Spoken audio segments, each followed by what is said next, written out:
শুভ সকাল বন্ধুরা, আশা করি তোমরা সকলে খুবই ভালো আছো।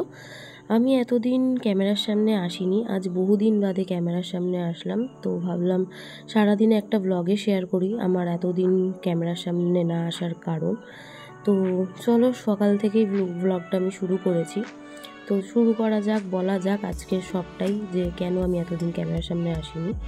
সকালে টিফিন করে আমি রেডি হয়ে নিচ্ছিলাম একটু ব্যাংকে যাওয়ার জন্য।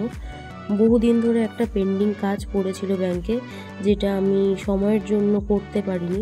আমার মুখ দেখেই তোমরা বুঝতে পারছো যে আমি কতটা খারাপ ফেজের মধ্যে দিয়ে যাচ্ছিলাম, যে এরমভাবে আমি সোশ্যাল মিডিয়া থেকে পুরোটাই দূরে চলে গেছিলাম। কোনো ফটো আপলোড করিনি, কোনো ভিডিও আপলোড করিনি, খুবই একটা খারাপ ফেজের মধ্যে দিয়ে আমি যাচ্ছিলাম।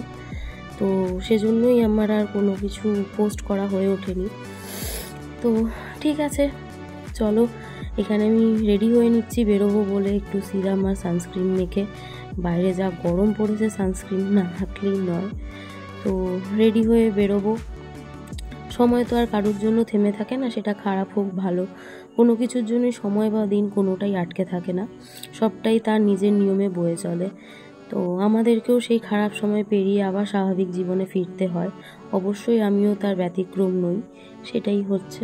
আর যা গরম পড়েছে, চুল খোলা রেখে বাইরে বেরোনো ইম্পসিবল। তো আমার পক্ষে তো অসম্ভব, কারণ আমি চুল ছেড়ে এই গরমে কোথাও ঘুরতে পারি না।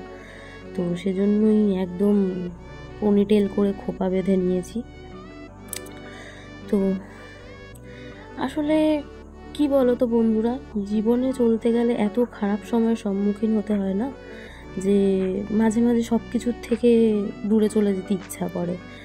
তো আমার ক্ষেত্রেও সেটাই হয়েছিল, একটা খুবই বাজে সময়, বাজে খারাপ পরিস্থিতি, আমি সবটাই তার মধ্যে দিয়ে কাটিয়েছি। আমার মুখ থেকে তোমরা সেটা বুঝতেই পারছো আমি কতটা খারাপ পরিস্থিতির মধ্যে দিয়ে গেছি। তো চলো রেডি হয়ে নিয়েছি আমি প্রায় অলমোস্ট।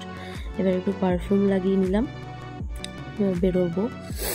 তো যাওয়া যাক।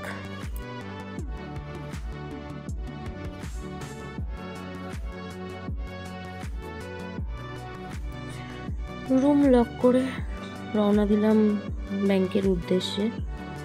আর এখানে দেখো সূর্যি মামা তো এখানে পুরোপুরি মারণ খেলায় নেমেছে। বাইরে যা রোদ, ইম্পসিবল এই ফাটা রোদে দুপুরবেলা বেরোনো।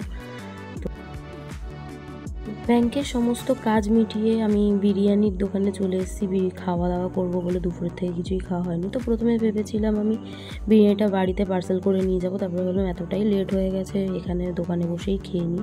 খাওয়া দাওয়া কমপ্লিট করে আমি চলে গেছিলাম আমি বাড়ির জন্য দুটো পদ্ম ফুল নিতে। তো আমার বাড়িতে পদ্ম ফুল সাজিয়ে রাখতে ভীষণই ভালো লাগে, তো সেজন্য আমি এখানে দুটো পদ্ম ফুল নিয়ে নিলাম। আর আমার ঠাকুরের জন্য কিছু কুচো ফুলও নিয়ে নিলাম। চলো বাড়ির উদ্দেশ্যে যাওয়া যাক। এবার বাড়ি যেতে যেতে প্রায় অনেকটাই বেলা হয়ে গেছে, বেলা বলা ভুল, বিকেল হয়ে গেছে।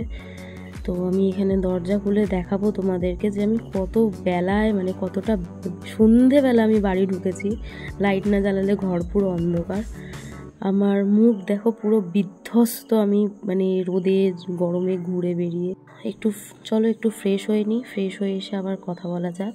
হ্যাঁ, আমি ফ্রেশ হয়ে চলে এসেছি, ভালোই লাগছে বেশ, এবার একটু শান্তি লাগছে। দেখো যে আমি পদ্ম ফুলগুলো নিয়ে এসেছি, সেটা আমি সাজিয়ে ফেলেছি আমার ফ্রিজের ওপরে ফুলদানিতে। আর ঠাকুরের সামনে একটা পদ্ম ফুল ফুটিয়ে তুলেছি, আর ঠাকুরকে খুব সুন্দরভাবে সাজিয়েছি আমার ঠাকুরটাকে।